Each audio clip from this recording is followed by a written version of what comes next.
20 Days with Julian and Little Bunny by Nathaniel Hawthorne. Read by Frank Blissett. August 14th, Thursday. I had a very long waking spell in the mid of night, and fell asleep towards morning, and the little man awoke earlier than I. After some little delay, we both got up and found it to be not yet 6. He seemed quite bright and in good condition.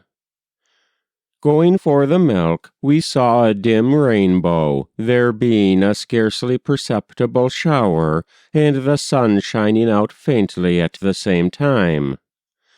I fear, from subsequent and present appearances, that it was prophetic of bad weather for the day. The old gentleman philosophized about rainbows as we went along, but I remember nothing that he said, except that the sunshine was the light of the rainbow. At breakfast he got astride of a fantasy, and told how he would go up among the clouds and brush them away, so that his mother might have fair weather to come home in. He announced, too, that he should set up Monument Mountain on its end, the longest way, for the purpose, I believe, of climbing up to the clouds upon it. Observing some cake which Mrs. Peters had set on the table for me, he became discontented with his own breakfast, and wanted something different from the ordinary bread and milk. I told him that his bread had yeast in it, and he forthwith began to eat it with a great appetite, and thought it better than he ever tasted.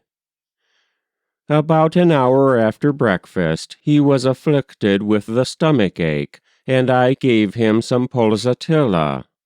It appeared to be a pretty severe but ineffectual gripping, and not to be followed by any consequences.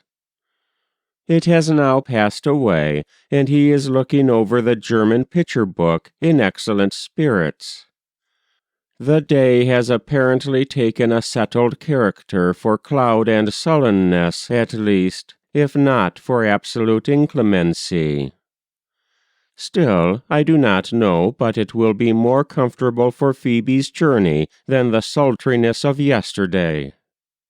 Would she were here! It is now 9:30, and in 8 hours more it will be time to hearken for her chariot wheels. It being chill and cloudy, we spent the forenoon entirely in the house. The old boy has been very happy, amusing himself with cutting paper, looking at pictures, riding on his horse, and all the time prating to me, without a moment of ill humor, which, indeed, is hardly among his possibilities, or ill spirit. His stomach-ache has not returned.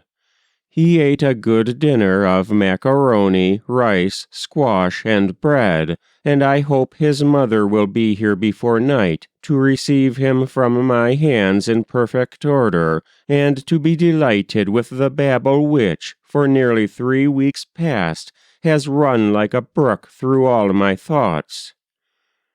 He does not anticipate her return very vividly today.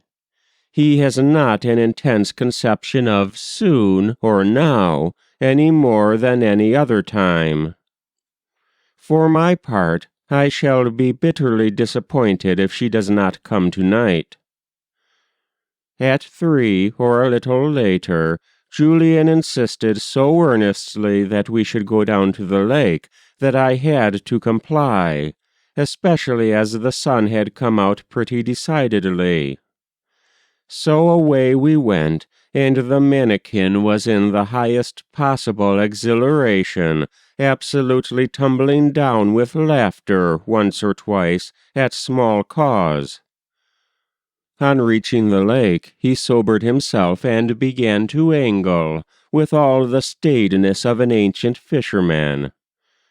By this time it had clouded over again, and the lake looked wild and angry as the gusts swept over it. I feared it might be too chill for the old gentleman to remain long at his present quiescent occupation, and so I soon called him away, and we fought our way home through those never-failing enemies, the thistles.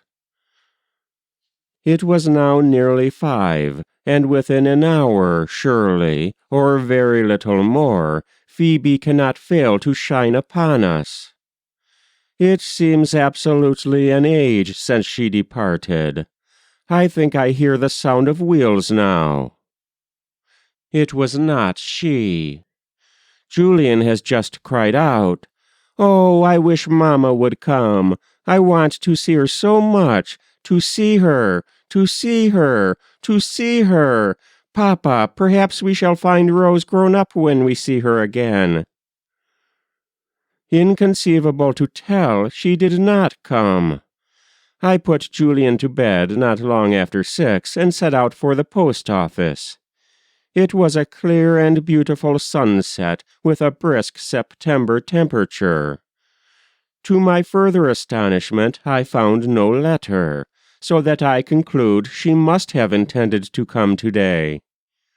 It may be that there was a decided rain this morning in the region round about Boston, and that this prevented her setting out. I met Mrs. Tappan just before reaching home, and she said that Mr. Ward, who was to have taken Phoebe and the children under his escort, has not arrived. Not improbably, the cause of the delay lies with him. I read the paper during the evening by very dim lamplight, and went to bed at 9:30.